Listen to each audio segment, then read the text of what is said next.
हे महामते व्यास शिष्य,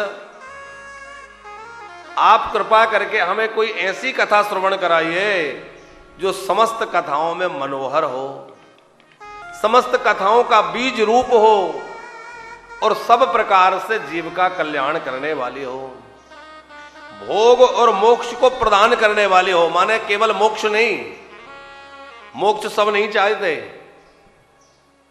जो बीतरागी हो गए हैं, जिनका संसार से मन हट गया है, वही मोक्ष चाहते हैं। बाकी लोग तो यही चाहते हैं कि बढ़िया घर गृहस्थी मिली है, यहां से छूटे ना, ये जाए ना, है यही अनुकूलता खोजते रहते हैं।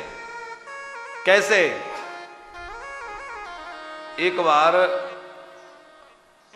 स्वतंत्रता दिवस के अवसर पर राष्ट्रपति महोदय एक कारागार में गए, जैसे कि प्रायः जाते हैं। तो कारागार में गए तो कैदियों से पूछा कि भाई कोई समस्या तो नहीं है, तुम लोगों को कोई समस्या हो तो हम यहां से तुम्हें उसकी समस्या का समाधान कुछ करवाएं। किसी ने कहा कि और तो सब ठीक है बाबूजी, यहाँ जो है ना कंबलों की बड़ी दिक्कत है, पुरानी कंबल वो बदबूदार ओढ़नी पड़ती हैं, बहुत परेशानी होती है। तो अब राष्ट्रपति महोदय, उनके साथ में तमाम सब रहते ही हैं अधिकारीगण। तुरंत लिख लिया गया, बोले कंबलों की, नई कंबलों की व्यवस्था करवाई जाए। दूसरे ने कहा कि यहाँ जो है ना दीवारें बहुत काली हो रही हैं, ठीक से रंगाई पुताई हो जाए, थोड़ा अच्छा लगने लग जाए। बोले ठीक है, ये भी हो जाएगा। किसी कैदी ने कहा कि राष्ट्रपति महोदय भोजन अच्छा नहीं मिलता, भोजन को लेकर के बड़ी किल्लत है, अब बढ़िया भोजन मिलने लग जाए। बोले ठीक है, इनके भोजन का बढ़िया प्रबंध कराया जाए। सब अलग अलग कुछ ना कुछ मांग रहे थे। एक कैदी चुपचाप बैठा था, तो राष्ट्रपति जी ने कहा कि तुम क्यों चुपचाप बैठे हो, क्या चाहते हो? बोले देखो, मैं तो एक बार गलती से मुझसे कुछ ऐसा अपराध बन गया कि मुझे सजा हो गई। अब आप मुझे कृपा करके और इस कारागृह से मुक्त करवा दीजिए किसी प्रकार, मुझे कोई सुविधा नहीं चाहिए, मुझे तो यहां से मुक्त होना है।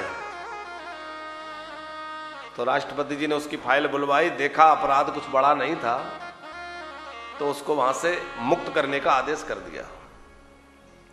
ये सुनाने का हमारा अभिप्राय यह है कि हम लोग इस संसार के कारागार में ही तो बंद हैं और संसार में ही सुविधाएं मांगते रहते हैं। बढ़िया घर मिल जाए, बढ़िया भोजन मिल जाए, बढ़िया वाहन मिल जाए, भगवान ये मिल जाए।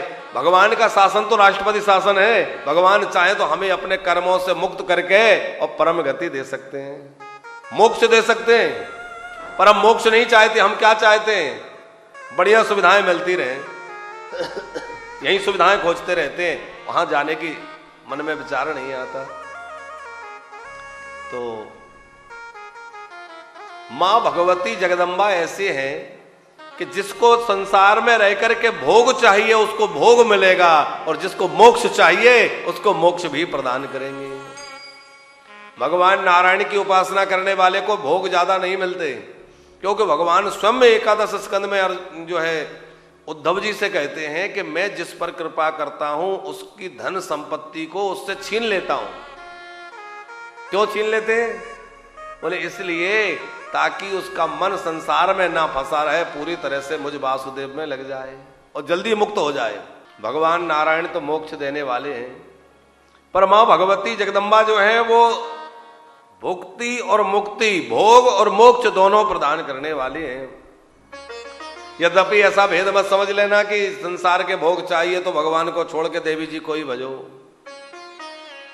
अकामो सर्व कामो वा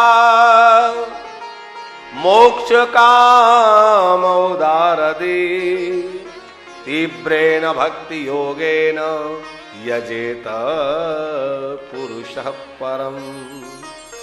कोई अकाम हो अथवा अनेक कामनाओं से युक्त हो, वो भगवान की शरण ले तो भगवान उस पर कृपा करके सब कामना पूर्ण करते हैं। पर भगवान क्या करते हैं शर्मा जी? भगवान कामना पूरी नहीं करते, बल्कि धीरे धीरे भगवान सर्व कामना युक्त जो है उसको धीरे धीरे निष्काम बना देते हैं और निष्काम बना करके मोक्ष प्रदान कर देते हैं।